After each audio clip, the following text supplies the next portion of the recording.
بسم اللہ الرحمن الرحیم۔ نالج بک کے سامعین اکرام، السلام علیکم۔ سامعین، آج ہم آپ کو حضرت دانیال علیہ السلام کے متعلق ایک واقعہ بیان کریں گے، اور اس سے پہلے آپ سے چھوٹی سی گزارش ہے کہ چینل کو سبسکرائب کیجئے، لائک کیجئے اور بیل آئیکن کے بٹن کو پریس کیجئے تاکہ ہر نئی آنے والی ویڈیو آپ کو مل سکے۔ اور اب چلتے ہیں اپنے موضوع کی طرف۔ حضرت دانیال علیہ السلام کا معمول تھا کہ وہ دن میں 3 مرتبہ اپنے گھر میں بیٹھ کر اللہ تعالیٰ کی عبادت کیا کرتے تھے اور اس کے حضور دعائیں مانگا کرتے تھے۔ حاسدوں نے بادشاہ کو اطلاع دی کہ حضرت دانیال علیہ السلام نے تیرے فرمان کی کوئی پرواہ نہیں کی، بلکہ ہر روز 3 بار اپنے خدا سے دعا مانگتے ہیں۔ بادشاہ کو حضرت دانیال علیہ السلام سے عقیدت تو تھی ہی، اس موقع پر وہ نہ چاہتا تھا کہ کوئی سزا دی جائے، لیکن جب لوگوں نے بادشاہ سے اصرار کیا کہ اعلان کے مطابق انہیں ضرور سزا ملنی چاہیے، اور وہ سزا یہی طے کی گئی ہے کہ ایسے شخص کو شیروں کے پنجرے میں ڈالا جائے، بادشاہ نے مجبور ہو کر حضرت دانیال علیہ السلام کو ان کے حوالے کر دیا اور آپ کو شیروں کے پنجرے میں ڈال دیا گیا۔ خدا کی قدرت سے شیروں نے انہیں کوئی ذکر نہیں پہنچائی، وہ بے خوف و خطر پنجرے میں پڑے رہے۔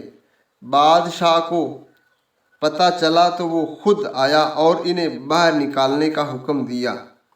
شاید ہی یہی حکم بھی جاری کیا کہ جن لوگوں نے حضرت دانیال علیہ السلام کے خلاف الزام لگا کر انہیں پنجرے میں ڈلوایا ہے، وہ اپنے بیوی بچوں سمیت اس پنجرے میں پھینکے جائیں گے تاکہ اپنے کیے کی سزا بھگتیں۔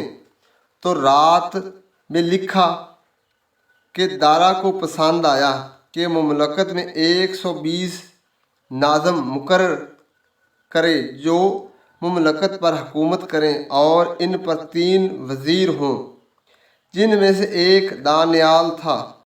یہ وزیر اور ناظم بادشاہ کے حضور جمع ہوئے اور اس سے یوں کہنے لگے، اے دارا بادشاہ، ایک خسروانہ آئین مقرر کریں کہ 3 روز تک جو کوئی تیرے سوا کسی معبود یا آدمی سے کوئی درخواست کرے، شیروں کی ماند میں ڈال دیا جائے۔ پس دارا بادشاہ نے اس نوشاستہ اور فرمان پر دستخط کر دیے، اور جب دانیال نے معلوم کیا کہ اس نوشاستہ پر دستخط ہو گئے تو اپنے گھر میں آئے، اور اس کی کوٹھری کا دریچہ یروشلم کی طرف نکلتا تھا۔ وہ دن میں 3 مرتبہ حسب معمول گھٹنے ٹیک کر خدا کے حضور دعا اور اس کی شکر گزاری کرتا رہا۔ تب یہ لوگ جمع ہوئے اور دیکھا، تب انہوں نے بادشاہ کے حضور عرض کی کہ اے بادشاہ، یہ دانیال جو یہودا کے اسیروں میں سے ہے، نہ تیری پرواہ کرتا ہے اور نہ اس امتناعی حکم کو جس پر تو نے دستخط کیے ہیں خاطر میں لاتا ہے، بلکہ ہر روز 3 بار دعا کرتا ہے۔ جب بادشاہ نے یہ باتیں سنی تو نہایت رنجیدہ ہوا، اور اس نے دل میں چاہ کر دانیال کو چھڑانے اور سورج ڈوبنے تک اس کے چھڑانے میں کوشش کرتا رہا۔ پھر یہ لوگ بادشاہ کے حضور فراہم ہوئے اور بادشاہ سے کہنے لگے کہ اے بادشاہ، تو سمجھ لے، مادوں اور فارسیوں کا آئین یوں ہے، جو فرمان اور قانون بادشاہ مقرر کرے کبھی نہیں بدلتا۔ تب بادشاہ نے حکم دیا کہ وہ دانیال کو لائے اور شیروں کی ماند میں ڈال دیا جائے۔ تب بادشاہ اپنے قیصر میں گیا، اور بادشاہ صبح بہت سویرے اٹھا اور جلدی سے شیروں کی ماند میں چلا گیا، اور جب ماند میں پہنچا تو غمناک آواز سے دانیال کو پکارا۔ بادشاہ نے دانیال کو خطاب کر کے کہا، اے دانیال، زندہ خدا کے بندے، کیا تیرا خدا جس کی تو ہمیشہ عبادت کرتا ہے قادر ہوا کہ تجھے شیروں سے چھڑائے؟ تب دانیال نے بادشاہ سے کہا، اے بادشاہ، ابد تا جیتا رہ، میرے خدا نے اپنے فرشتوں کو بھیجا اور شیروں کے منہ بند کر دیے، اور انہوں نے مجھے ضرر نہیں پہنچائی، کیونکہ میں اس کے حضور بے گناہ ثابت ہوا اور تیرے حضور بھی، اے بادشاہ، میں خطا کار نہیں ہوں۔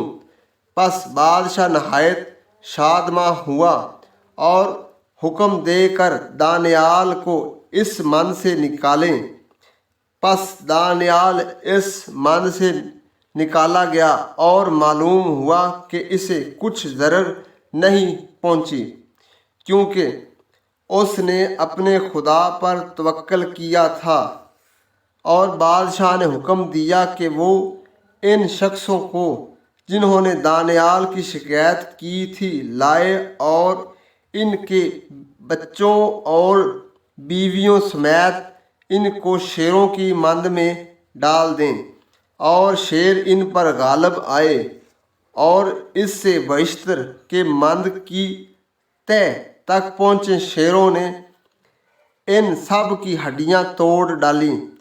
اس کے بعد دارا نے حکم دیا کہ سب لوگ حضرت دانیال علیہ السلام کے خدا کی عزت کریں، کیونکہ وہی زندہ خدا ہے۔ اس نے دانیال علیہ السلام کو شیروں کے پنجے سے چھڑایا۔